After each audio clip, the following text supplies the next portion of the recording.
Alrighty, hey guys, this is Think Outside the Cube. And here in front of me, I have our 2014 Nissan Altima 2.5 SV. And I'm filming a video I never thought I'd be filming so soon. This is going to be a final farewell of our Altima. Now, a little backstory, we purchased the vehicle on February 14th, 2014 with less than 50 miles on it. And of course, as it sits, it has almost 43,000 on it. But a little bit more about the car. It's a SV trim and it has a few options on it. We've added those body side moldings. It has like the rear cargo organizer underneath the cargo floor, first aid kit, stuff like that. Nothing real substantial. But it is the gunmetallic exterior with the charcoal black cloth. And we are trading it in on a vehicle. I'm not going to say just yet, but of course if you like our Facebook page and follow Think Outside the Cube on Instagram, of course you guys will know basically before I'll be able to make a video, so you guys would know firsthand what we decide to get. A few of you follow Bro Car Whiz on Instagram, and you guys might already know. But we are deciding to trade the vehicle in. Of course, 2 years on a Nissan Altima, we're taking quite a hit. It's basically lost over half of its value. But, I mean, that's just part of the deal. I mean, it was either we keep driving it for another 20,000 miles and trade it in and get like $8 grand for it, or we basically trade it in now right before the warranty goes up. The bumper, not the bumper to bumper, the bumper to bumper ended at 36,000, but we've still got until, I think, 60,000 on the powertrain. So yes, we're trading in the vehicle. Coming to your wheels, we are riding on the original Michelin tires. These are Michelin Primacy MX V4 tires. And of course, as you can see, they are basically bald. As you can see, my finger's stuck in there as deep as it can go. You could maybe get another 5,000 out of these. And that's basically what we were looking at. We didn't really want to put tires on it, but if we couldn't get the numbers right on the vehicle we were looking at, then definitely we would just put tires on it and keep driving. But yeah, coming up front, as you can see, it's absolutely filthy. There's bugs all over it. Why would we wash the car when we're about to trade it in? We're still waiting on the call for when we can pick it up for delivery. We actually had to ship it. It was one of the only ones within 400 miles of our radius, just because it was a hard color combo to find and it's in really high demand. But we'll go ahead and step inside. Of course, this is the key fob that has been used on the daily basis, 43,000 miles. As you can see, it's starting to gap up a little bit right there, but it's nothing major. It's not like coming out or anything.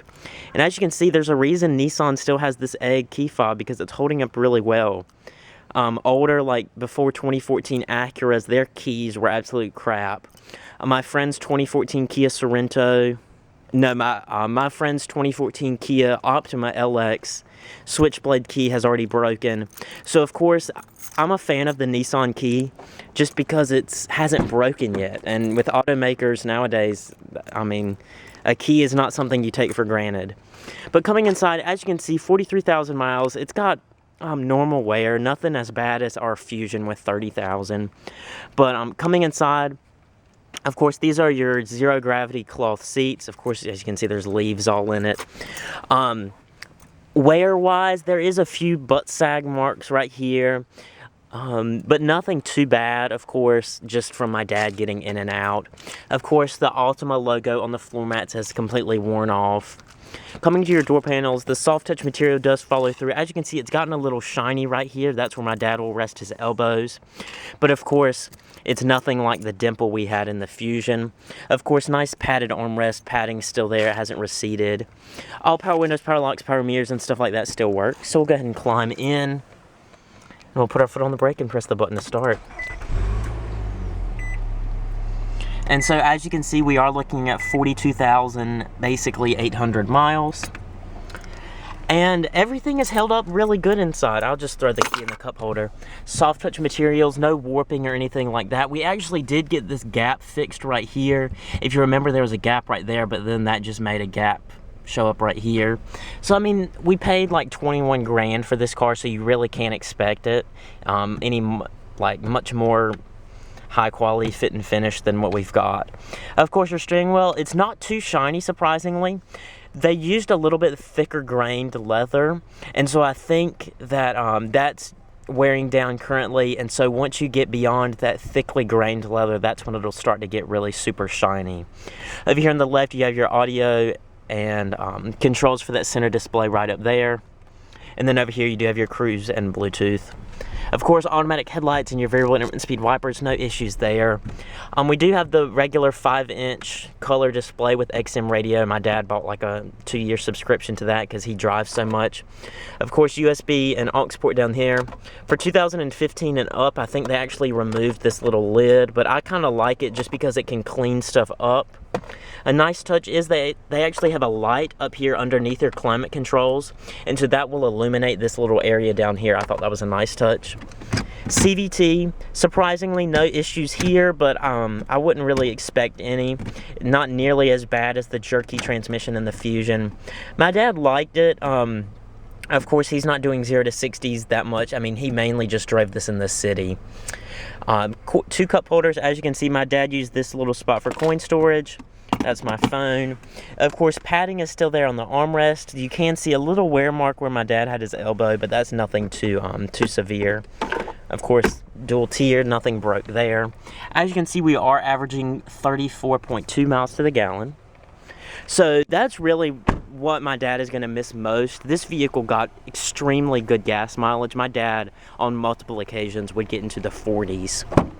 Of course, stepping into the back seat, this back seat really hasn't been used that often. We've never been on a road trip in this vehicle. Door panels, soft touch materials, of course, all the padding and stuff is still there. Cup holder down below, and of course all your power windows and stuff still work.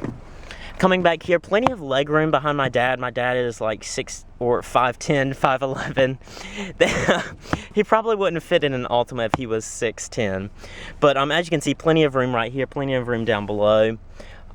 You do have a little hump down there, but it's nothing too severe. And then the nice armrest, of course, and the cup holders. Still hate these headrests, but what can you do?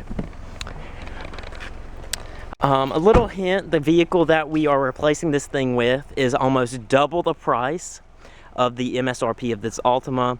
So, I mean, my dad has basically driven mid-trim family sedans for 25 years with his job.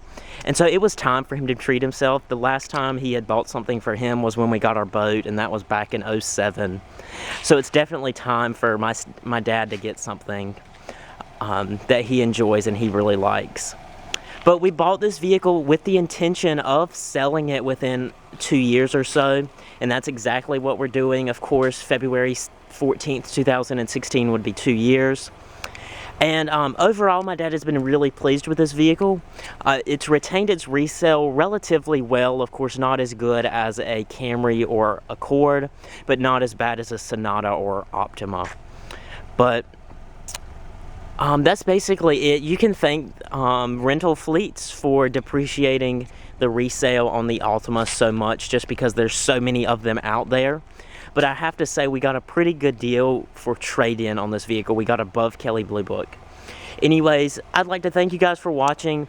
As I said, to get notified first when we do take delivery of our new vehicle, you could definitely like the Facebook page and follow Think Outside the Cube on Instagram, of course. But thank you guys for watching, and I'll see you in my next video.